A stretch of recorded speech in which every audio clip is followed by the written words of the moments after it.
Assalamualaikum warahmatullahi wabarakatuh.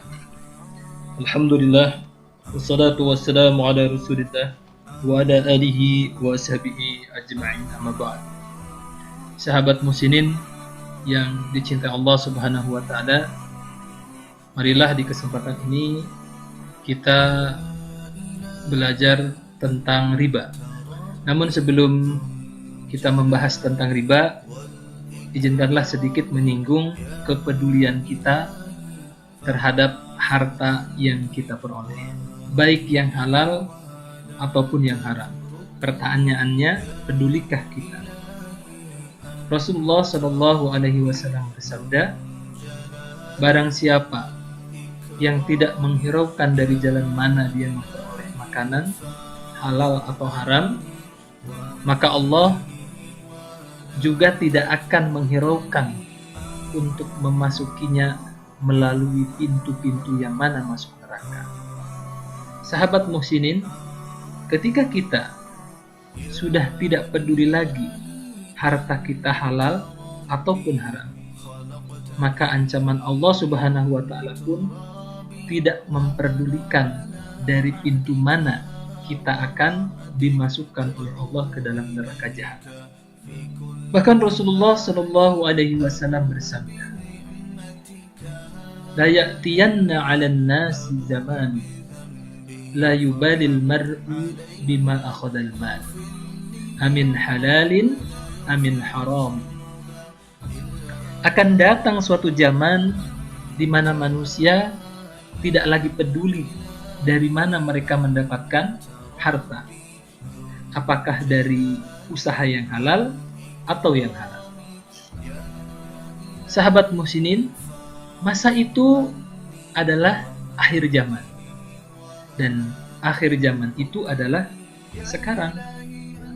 Dan sekarang kita lihat banyak sekali manusia termasuk umat muslim sudah tidak lagi memperdulikan dari mana memperoleh harta, halal atau haram. Nah, pertanyaannya, dari manakah harta haram itu? Itu akan menjadi sebuah pertanyaan bagi kita semua. Sahabat muhsinin, dari sinilah kita akan sama-sama mempelajari dari manakah sumber harta yang haram. Kita lihat yang pertama, sumber yang haram yang akan kita pelajari kali ini yaitu ada dua macam. Yang pertama adalah bunga, yang kedua adalah akad batil. Baik, yang pertama tentang bunga. Sahabat muhsinin yang dicintai Allah subhanahu wa ta'ala, apa arti kata bunga? Bunga adalah riba, maka jangan katakan bunga. Kenapa demikian? Karena bunga itu terlalu suci. Dengan jelas katakan riba, karena bunga yang dimaksud itu adalah riba. Sahabat muhsinin, riba secara makna itu berarti tambahan. Dalam bahasa Arab disebut al-jiyadah. Kemudian secara istilah, menurut Imam As-Suyuti dalam tafsir Jalalain, dalam surat Al-Baqarah ayat 275 tentang riba, menyebutkan bahwa riba menurut istilah adalah tambahan yang dikenakan di dalam muamalah uang maupun makanan, baik dalam kadar maupun waktunya. Kita lihat dalam sebuah hadis menyebutkan Rasulullah SAW bersabda bahwa yang namanya riba, jika seseorang menghutangkan uang kepada orang lain, janganlah ia menerima hadiah darinya. Jadi hadiah yang diterima dari hutang piutang itu termasuk riba. Adakah hadiah yang diperbolehkan diterima? Tentu jawabannya ada, karena Rasulullah melanjutkan dalam hadis yang lain, kecuali hadiah. Itu memang biasa terjadi. Misalnya seorang suami meminjam uang kepada istrinya dengan mengatakan, "Mah, papa pinjam uang 100.000. Nanti papa ganti 1 juta. Inilah hadiah, karena hadiah-hadiah itu memang sering sekali diterima sebelum terjadi hutang piutang. Maka Anda tinggal melihat Kalau hadiah itu karena hutang piutang, itu termasuk riba. Kalau itu memang biasa terjadi bukan karena hutang piutang, maka itu namanya hadiah yang halal. Bagaimana dengan hadiah dari bank? Akadnya kita dengan bank itu menabung. Kemudian ketika kita menabung, ternyata banknya itu memberikan hadiah kepada kita. Bagaimana hukumnya? Apakah boleh menerima hadiah dari bank? Jawabannya adalah secara logika seperti ini. Kami sangat ingin mengajak Anda sedikit berpikir, hadiah yang diterima dari hutang piutang ini adalah termasuk salah satu cabang dari riba. Sahabat muslimin yang dicintai Allah Subhanahu wa taala. Ketika kita menabung di bank, akad kita untuk menabung. Pertanyaannya, apakah yang menabung di bank itu kita saja? Tentu saja tidak. Ada ribuan, mungkin bahkan ratusan juta masyarakat Indonesia yang menabung juga di bank yang sama. Ketika semua mereka menabung di bank, anggaplah satu orang itu 1 juta, dan ternyata ratusan ribu orang yang juga menabung 1 juta. 1 juta dikali 100.000 orang. Berapakah sahabat muslim? Sebutlah sekitar 1 M atau mungkin 100 M. Pertanyaannya, ketika bank punya 1 M sampai 100 M, apakah akan didiamkan saja dalam berangkas bank? Tentu tidak, karena bank itu lembaganya simpan menyimpan, pinjam meminjam. Uang siapa yang dipinjamkan? Tentu uang si penabung, termasuk kita. Artinya, uang yang diberangkas itu uang yang kita tabung sama-sama. Kemudian dipakai dahulu oleh bank, dipakai itu akadnya minjam, entah diucapkan atau tidak. Maka akadnya berubah. Kita akadnya menabung, maka bank akadnya pinjam. Maka di sini terjadi sesuai dalam hadis. Idza aqrada ahadukum qardan fa ahdalahu aw hamalahu 'ala ad-dabbati fala yarkabuha wa la yaqbalu. Apabila salah satu dari kalian meminjami kepada orang lain suatu pinjaman, kemudian orang yang dipinjam memberi hadiah kepadanya atau memberikan tumpangan atas kendaraannya, maka janganlah dia menaikinya dan jangan pula menerimanya. Hadis riwayat Ibnu Majah. Sahabat muslimin, jika seseorang menghutangkan kepada orang lain, maka jangan menerima hadiahnya. Kan cuma payung, permen, mestinya jangan diterima. Kalau mobil bagaimana? Sama saja sahabat muslimin. Mau mobil, kereta api, pesawat, dan lain sebagainya. Ini tidak usah pakai istikharah. Mentang-mentang payung ditolak, tapi giliran mobil pakai istikharah. Itu semuanya sudah jelas keharaman. Innal halalan bayyin wa innal haraman bayyin. Jadi yang halal juga sudah jelas, yang haram juga sudah jelas. Bahasan yang kedua tentang manfaat. Manfaat yang ditarik dari utang piutang ini adalah salah satu cabang dari sahabat muslimin yang dirahmati Allah Subhanahu wa taala. Apa itu manfaat? Biasanya terjadi dalam sebuah pergadaian. Misalnya sahabat muslimin, saya punya HP. Saya pinjam uang kepada Anda.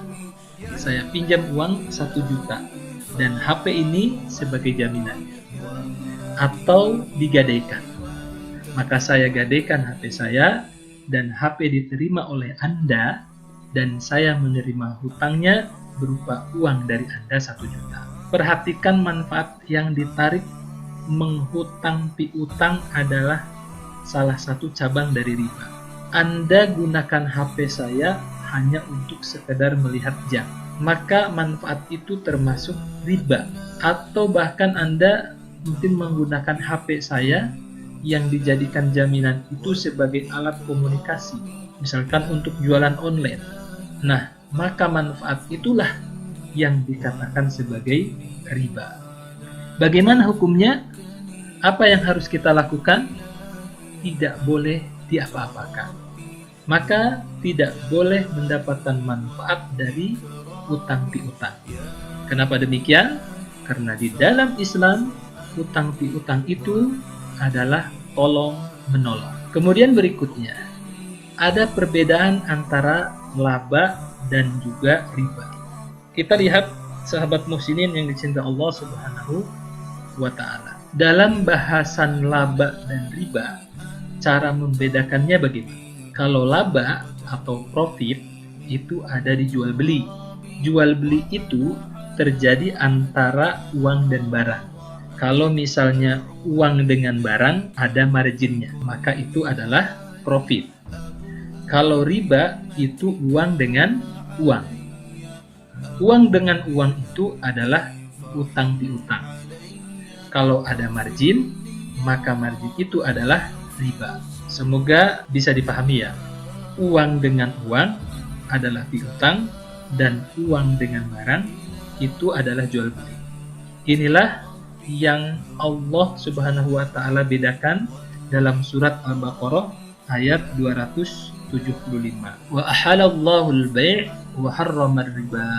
Dan Allah telah menghalalkan jual beli dan mengharamkan riba. Nah, berikutnya, siapa saja yang terkena dosa riba? Kita lihat sesuai dengan hadis Rasulullah Shallallahu Alaihi Wasallam menyebutkan, kum sawaun. Mereka itu sama saja, yang termasuk mengambil riba, yang memberinya, yang menuliskannya, dan yang menjadi saksinya.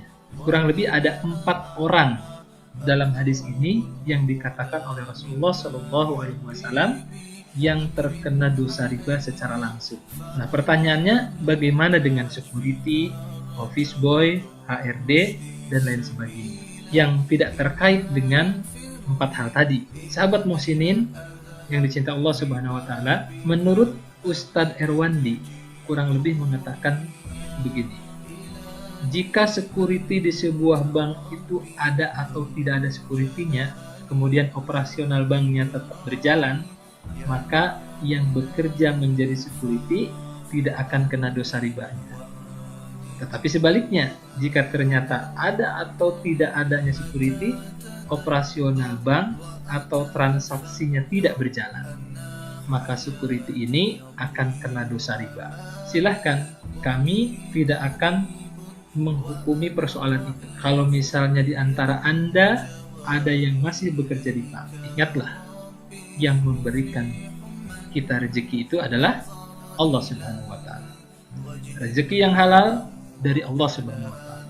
Rezeki yang haram itu pun dari Allah Subhanahu wa ta'ala. Maka Anda akan dihisab atas pilihan Anda tersebut. Dengan pentingnya hal ini, sahabat muslimin yang dicintai Allah Subhanahu wa ta'ala, maka Umar bin Khattab pun mengatakan bahwa la yabi'u fi suqina illa man qad tafaqqaha fid-din.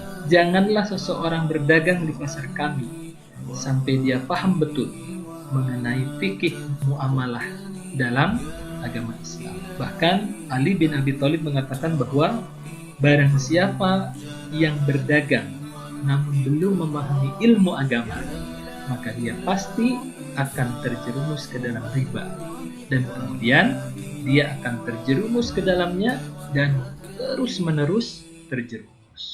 Demikian yang dapat disampaikan pada kesempatan ini.